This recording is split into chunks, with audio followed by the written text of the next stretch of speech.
again, that's what happens on the vegan diet with all the fiber and not having enough bile, because you don't need to produce the bile as much. Your gallbladder gets backed up, which is what happens to a lot of vegans. So I still supplement with some enzymes to this day. But I can tell you now, Serena, that my digestion has never been better since I went carnivore. Hey everybody, welcome to the Carnivore Revolution. I'm Serena, and today my guest is James Lehman. He is the Carnivorist on Instagram. For those of you that don't know, he is a 50-year-old who was born, lives, and works on the beautiful island of Bermuda. He is here today to share with us his journey from being vegetarian and pescatarian for decades to being a strict plant-based vegan for 5 years. He's a carnivore now and has had some amazing healing. His health declined so much that he had multiple hospitalizations, autoimmune issues, anxiety, and depression, among many other things, while he was trying to figure out the perfect way of eating. And now James is thriving on carnivore. Thank you so much for joining me. It is my honor and pleasure to be on the Carnivore Revolution podcast with you, Serena. I'm a huge fan of everything that you do, so thank you for having me. And thank you.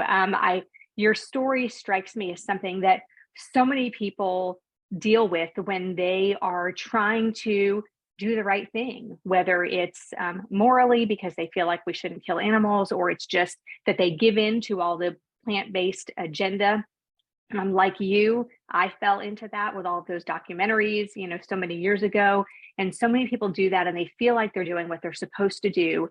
And not as many people as you would think finally come to the realization that it's the food. And so I think it's important to share that story for all of those out there that are eating the way that you were eating and just not feeling their best. So let's start there, go as far back as you want to, and let's just talk about what happened to you. Sure.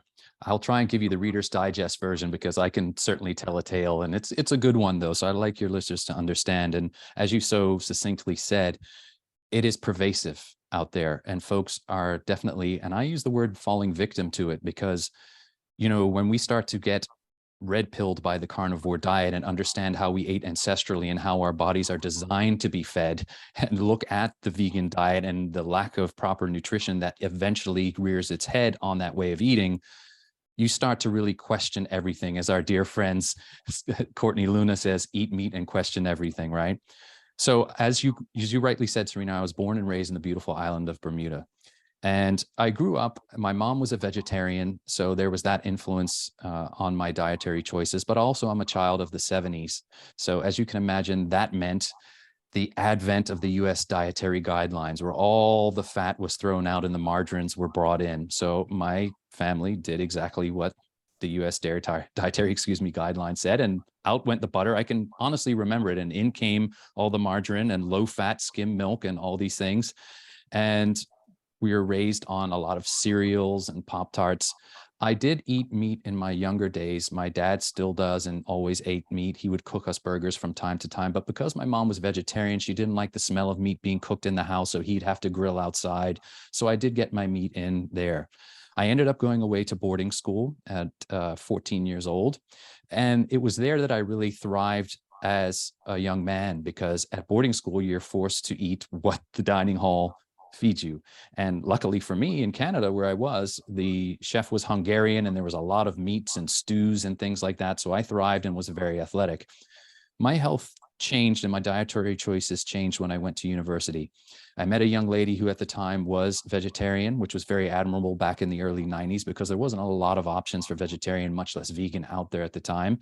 And as what happens with people is that you tend to follow your partner's dietary choices because it's just easier when you're living together and you're buying food. So I looked at what she was eating and said, hey, this looks pretty healthy. It sounds pretty healthy. And she was also advocating things like it was better for the environment at the time and less harmful for the animals. So I thought, hey, why not? And I started to slowly wean out meat when I was in university. What really broke the back of me eating meat was I got salmonella poisoning twice when I was in university at restaurants, separate restaurants when I was in Canada, and got quite ill. And I was like, right, that's it. This is a sign for me. I'm cutting out all meat. I did keep in eggs early on. So that I think held me over. And when I graduated from university, came back to Bermuda, living on an island where we don't have access to obviously fresh meat. We have to import all our meat, albeit we do have egg farms and some dairy farms here in Bermuda. I have access to probably some of the world's best fish. So I kept pescatarian in on and off for many years. And I get a lot of questions on that. And what would happen was I would dabble in fish for a while, then decide, nah, it's not for me, and go more vegetarian without any fish in it. And then I would add fish back in because I felt better. And I think that held me over health wise for some time, Serena. Fast forward a little bit to 2014. And like you, I started to look at things that would better my health because I really had put on a lot of weight. There was a lot of stress in my job at the time.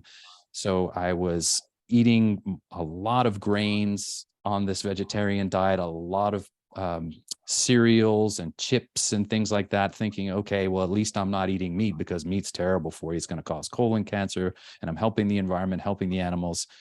And I fell victim and started coming across online all the propaganda pieces that you mentioned: forks over knives, cowspiracy, game changers. And they really grabbed me, and I fell for them. I did, because it's hard not to. The imagery that they have there, I mean, it really does tug at your heartstrings. Now, understanding now since then that a lot of that is, forced imagery that is not exactly an accurate picture of how animals are treated. And some of the times they're actually filming people that are forced to portray these animals being mistreated. It has hook, line, and sinkered, as Jane Buxton said to me when I interviewed her, a lot of people, and sadly, especially a lot of young women. And that's when I made the decision, and I'll pause here in a second for you, to go full vegan. I was committed to the environment, to my health, and for the animals to eat this way. And I did that too. I watched like Forks Over Knives was my first thing. And a friend of ours had just had some stints put in. And so a group of us in our homeschool group, we were all friends and basically did life together. We all went vegan to help him. I was miserable. I was bloated. I didn't have a lot of energy, but I felt like that was just me. I felt like there were other things wrong with me at the time. My husband lost weight. But I mean, I felt like I was doing it right too. Like I was combining the right things. But I was just bloated and didn't feel well. And I look back on that and feel mostly bad for my kids. We lived on a lot of tortilla chips too. Like that was a fallback when nobody wanted some, whatever it was that I had made, where they would sit down at the table and they'd be looking through it and they would say, "What's in that?" I would make brownies with spinach in them made of, garbanzo beans and like all of these things. My kids still sometimes when I make things say, "What's in there?" Like because they think I'm still trying to trick them. But I'm not. But I did feel bad later looking back on it that I fell for all of that. And I did hook, line, and sinker, like you said, even in Game Changers, where they take their blood and say, "Look how cloudy it is after, you eat the meal with the fat in it and the meat products in it." And that's not true. That's not even something that happens. And so it's so easy to fall for all that stuff. Super, super easy. And the listeners should understand that and we'll get to it a little later on, as I do have my own podcast. Some of them may be familiar with me already.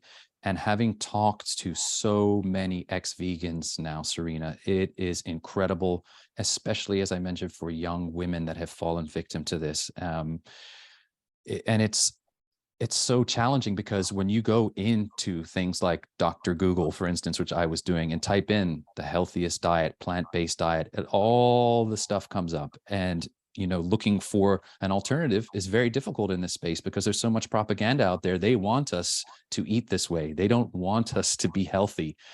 And I'll tell you a little bit now about what happened and get to the stage where I eventually was so sick and decided to make a change. But long story short, I went full go into the vegan diet. And what happened with myself is what happens with a lot of people that switch from a more sad standard American diet, or wherever you live from, and eliminate, as we just talked about, a lot of the grains and the chips, and you eat more whole foods, plant-based. You start to feel a little bit better for a while. I did. I lost weight. And through losing weight, I started to exercise more, which compounds you feeling good. And that went on for a number of years. Serena, I should have noticed that things were changing for me. But I just attributed it to aging, because you have to remember, I started this diet in my mid 40s, early 40s. So I thought, well, it's just a sign of me getting a little bit older. Bouts of brain fog started to creep in. My skin started to crack in places. My nails were falling out. My digestion was getting really worse as the years went on. But still, I hammered on because, again, I thought I was doing right for the environment, right for the animals, and right for my health. And even going to my general practitioner at the time, they were telling me, oh, you're doing the best diet. Just keep at it. Just go harder. So what did I do? I went harder at it. No matter how much I put in my mouth, Serena, I could not put on weight. I was dropping weight at an alarming rate, so much so that people were stopping me when they hadn't seen me for a while and saying, are you okay? Do you have something worse that you're not telling us about? And I'm like, what are you talking about? I'm great. I'm fantastic. Meanwhile, lying to myself because I knew how poorly I felt. I was bloated all the time. I was constipated all the time. The brain fog was becoming unrelenting. I was at a job and I was not able to do the daily tasks that were assigned to me because the brain fog was so bad. I remember sitting there at the computer and I could not remember what I started typing. And that was literally a minute and a half ago. I'm like, what am I doing here? And the worst part was the constipation turned into blood in my stool. I was down to, at my lowest, 127 pounds at 6'2". I looked like a walking skeleton. I felt like death. And the pandemic hit. And as would happen with many people, I was in an industry, unfortunately, where redundancies were being made because we were in a service industry and a lot of our customers shut down. So therefore, people that were new to the company had to be let go. And sadly, I was one of them. So I was out without health insurance and feeling my sickest. Literally did not have the energy to get out of bed. My thyroid was out of whack. They were testing me for all kinds of autoimmune disease. I kept passing out. The listeners can't see, but I've got a huge scar on my forehead where I collapsed after giving blood, hit my head on a door handle, fell down the stairs and gave myself a concussion. I kept having multiple episodes where I was passing out, ending up in the emergency room, and they couldn't figure it out. And it was just a scary time for me, Serena. I'll pause there. I think the scariest part for me about all of that, aside from all the things that you said, is that, you know, the doctors don't ask what you're eating. Never do they say, what are you putting into that machine? And if you give your car the wrong kind of gas, it's not going to run. When you take your dog to the vet, they say, what's wrong and what are you feeding them? And our doctors, the medical system, never asks that because they are not trained. And that's the big thing I think that most people don't know, is that doctors are not trained in nutrition. They get a few hours comparatively to the rest of the amount of time that they spend in medical school. And that information is changing all the time. So even if they did have good information, 20, 30 years ago when they graduated from medical school, that information is not current anymore, because the more as time goes on, the more things that we learn about nutrition. And a lot of it is propaganda. And a lot of the information that even doctors are fed is not accurate and is not true and is not modern information. And so I think that's a huge thing that people don't realize, is that when there's something wrong, you always, always have to look at your fuel source. You always have to look at what you're feeding every cell in your body. And is that doing your body justice? Absolutely. And folks have to remember, we talked about you and I falling victim to the propaganda that was out there. Big food and big pharma, they know, and they know the medical industry. Not all doctors, I want to preface this, not all doctors are like this. There are many, many good doctors out there, but the vast majority, also, you have to remember, are part of this system. And as you said, not trained in nutrition, but are supported financially through big pharma and even to a degree, big food now, and have just themselves fallen victim to the misinformation that is out there and are just continuing to push it unknowing. Some are just unknowing. And it's a sad state that is now has, so rightly so, Carnivore Revolution. But by the way, I love the name, because the revolution this time is being televised right here. It is. And there's change is afoot. And I'm so happy that it is, Serena, and good on you guys. Thank you so much. It's just so hard for people to understand what we're trying to do. You and I, when we share our stories, when we're out there putting this out there and being vulnerable and telling people about the mishaps that we had, people sometimes misconstrue that. And you get it too, I'm sure, where people say, oh yeah, you guys are just out for profit. I get no profit.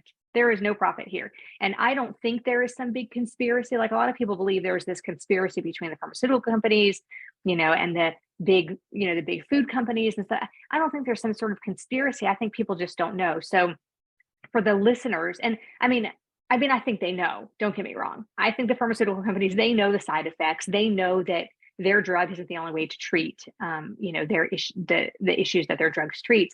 And the food companies, they know that the foods are bad for us, but I don't think there's this conspiracy among them, like we'll make them sick and we'll give them the medication. I don't think that's what's going on. But I do think people need to do their own research, and people need to be aware of all of this and know that the doctors don't know everything, and you have to kind of be your own science experiment, and you really have to, like I said, just do your own research so that you can say, oh, well, this made me feel better and this made me feel worse. Completely agree. And that ties nicely into about what I'm going to tell you next, which is when I was at my worst, I was literally laying in bed. It was almost a year where I was at my sickest. And because, again, the pandemic was the backdrop to all of this, I had then lost my job, which meant I lost my health insurance, down to 127 pounds, so fatigued, so malnourished, and constantly bleeding. I remember I flew away just before the pandemic hit to get tested in the United States, in Virginia. They found a severe bacterial infection in my gut, which meant they couldn't do a colonoscopy, came back to Bermuda.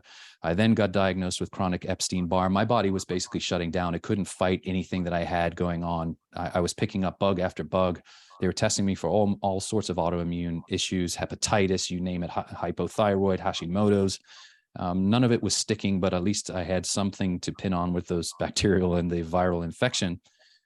I had to figure a way out, Serena. And thank God we live in the age that we do, that I started to listen to podcasts. I thought, okay, I'm going to search. I started searching online for podcasts on best dietary choices and are plants bad for you? Because I started to realize I felt so bad being on the vegan diet. And for the listeners that have heard my story before, I came across a presentation online on YouTube by Sally Norton called Lost Seasonality and the Overconsumption of Plants.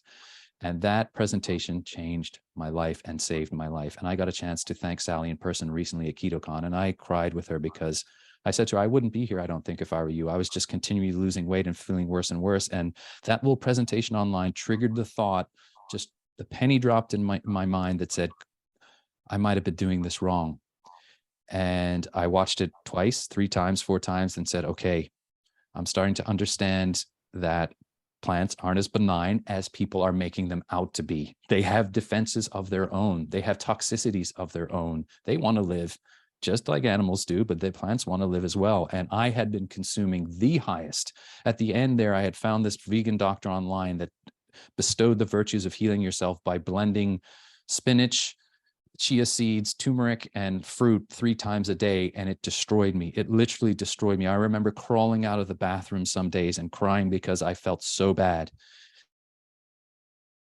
And now understanding those were the highest oxalate foods, and my gut was completely trashed, completely. And I was unable to absorb any nutrients, let alone the nutrients that are bound up in plants that you can't even absorb easily anyway if you had a good digestive system. So right then and there, I decided I had to make a change. And it was then and there I said, maybe I should be adding some animal foods back in. And the animal foods are the most nutrient dense with the most bioavailable nutrients. And that's the other thing that we need to get out there. If you compare what we think is the healthiest foods typically, which like spinach and kale and blueberries, if you compare those superfoods to a ribeye, ounce for ounce, pound for pound, the ribeye is going to win every time.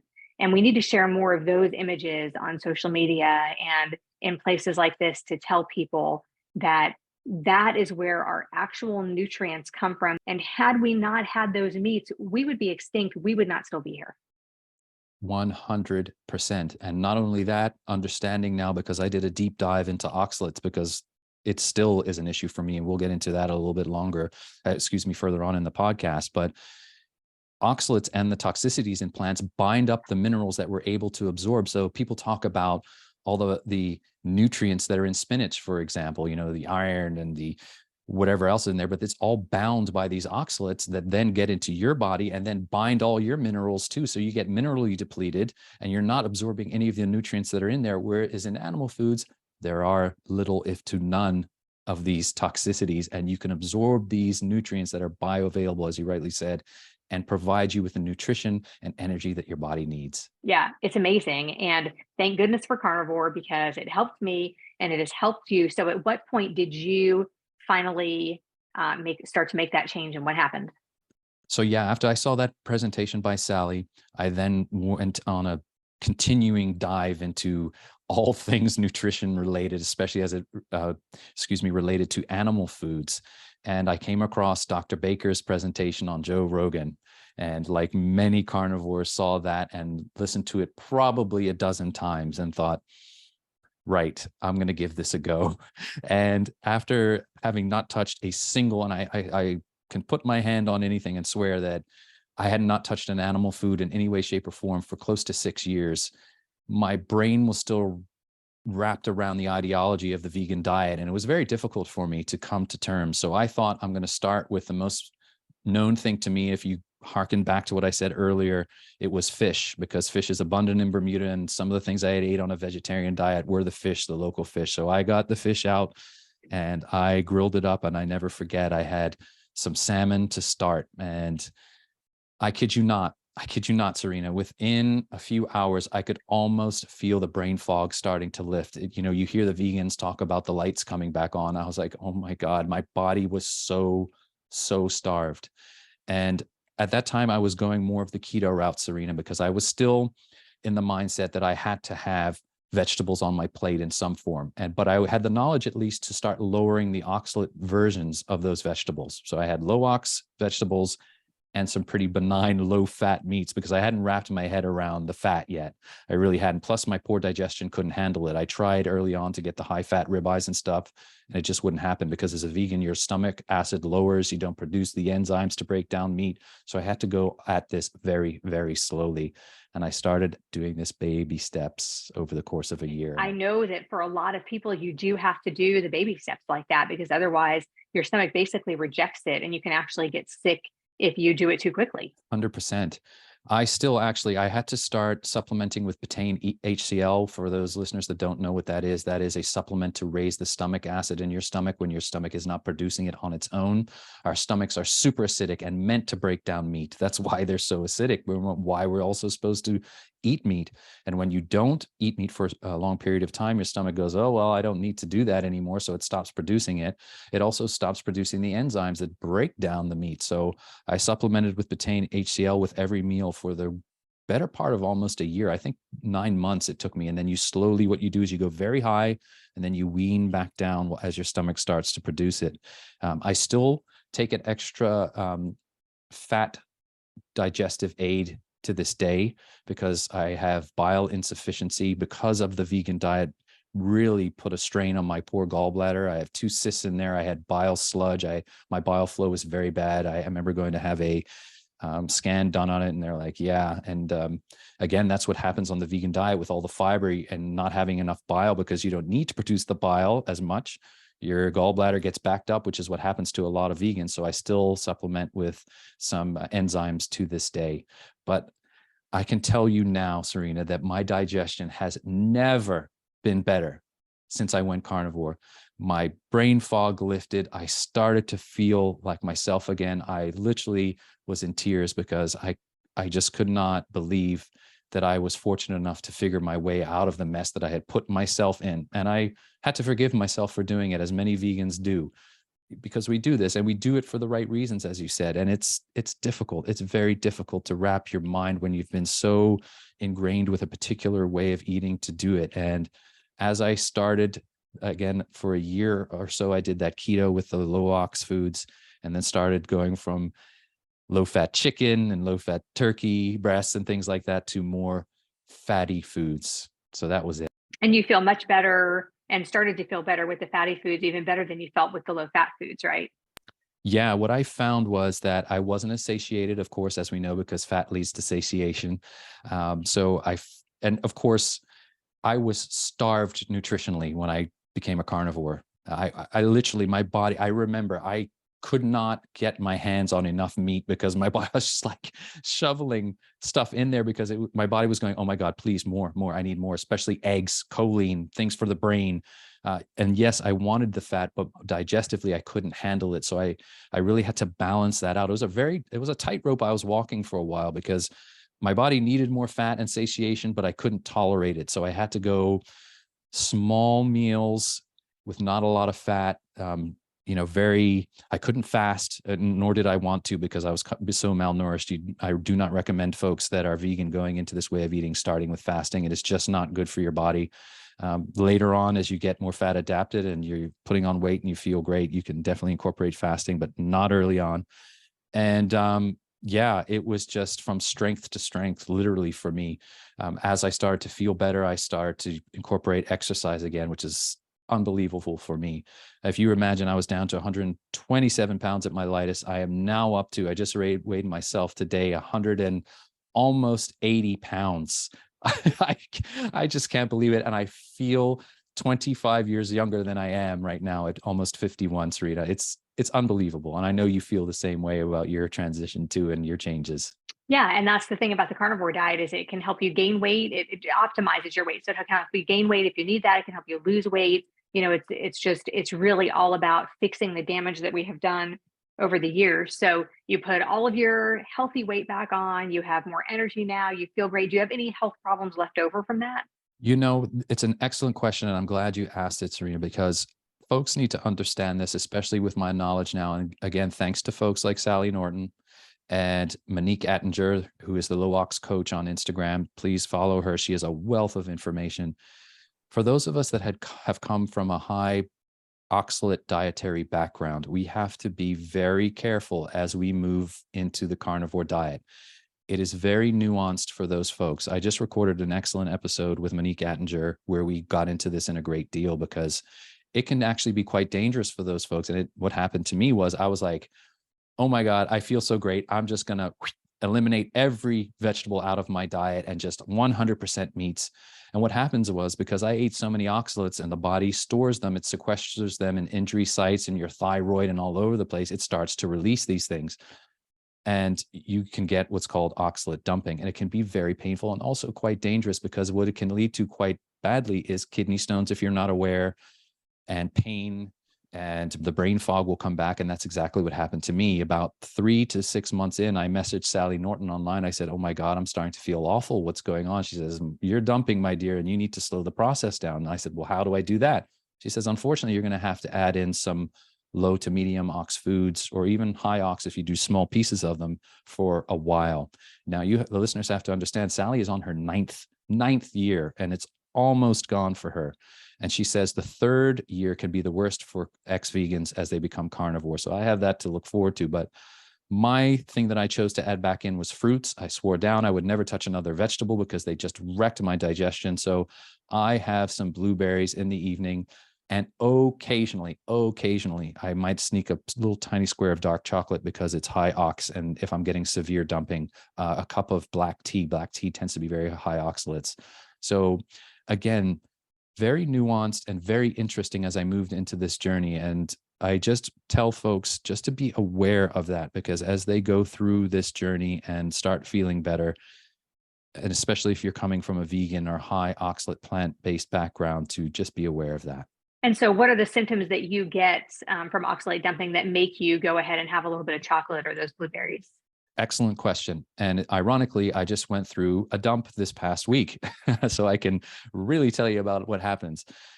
It can be different for every person, which can be challenging. And it can also mimic how you felt before you started carnivore, especially if you started because you had body pain and brain fog and headaches. What happens with me is I notice I start to get headaches, sort of migraines with auras will come on because for whatever reason, that's what triggers me. And then I get this terrible lower back pain almost around the kidney area for about a week. It really, really hurts, and some rhomboid shoulder pain in an old injury site there. And I'm like, oh, here we go.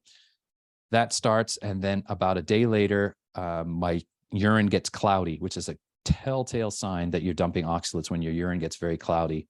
So I know that's happening, and that happened this past week. And then my digestion will go off, because you have to remember that in order for oxalate to come out of the body, there's only a few ways that it can do it: through the sweat, through the urine, through the salivary glands and through your stool. It also can come out through your eyes. People get those when they wake up in the morning, a lot of grit in the eyes. And also a lot of carnivores that are, so a lot of folks that have become carnivore complain that they get a lot of tartar behind the teeth. That's also a sign that your oxalate's moving out through your teeth. And I know I've had a lot of tartar recently since I became a carnivore. And so, what about your wife through all of this, through all of your illness and not feeling well and all of that? How did she handle all of that? And did she change her way of eating when you did? And did Uh, she have any? Did she have any symptoms? Negative symptoms from being vegan? You have to remember the listeners should be aware that she is originally from Venezuela. So she grew up eating a lot of meat and good meat down there. So her family, so she didn't have my dietary tail. So the short answer is yes, she has made the changes and seen amazing benefits. I mean, she is putting on muscle and exercising, her hair's growing.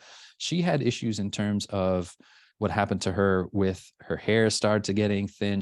Her menses was not regular.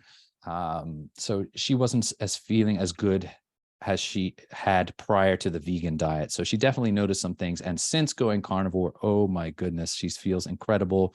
She's working out, exercising, putting on muscle like crazy. Her hair's growing again. Her menses are regular, feeling really, really great. But I will say, I'm very thankful for her during the time that I was very sick. I was very, as I mentioned, and you mentioned in my preamble, that I was very anxious, very depressed. I was not sleeping. I was not fun to be around, Serena. They had asked me to go on antidepressants, but I couldn't wrap my head around doing it at the time because I had never been depressed before. But if I look back, I was clinically depressed and very severely too. I was very, very anxious all the time, not sleeping, and very depressed as a person. So very thankful for her during that time. Well, we are so glad that you found carnivore and that you are doing so much better. Why don't you tell everybody where they can find you? Absolutely. You can find me online at all my social media spots, which include YouTube, Twitter, and Instagram. And I'm also on Apple Podcasts, on Spotify for my podcast, which is called Carnivorist Chats. On Instagram, YouTube, and Twitter, you can find me at @the_carnivorist with a T. And I'm there, and it's all me answering the messages. And please get in touch with me if you have any questions, especially if you come from a vegan background or oxalate. I'm always happy to help, happy to get the message out there. And I want to say thank you, Serena, again for having me on. It's always an honor. And I look forward to you coming on Carnivorous Chats too. Absolutely. We'll definitely go ahead and set that up. I'm so glad you're doing well. Thanks for hanging out. Thank you. Have a wonderful rest of your day. Thanks. And we'll see you next time here on the Carnivore Revolution.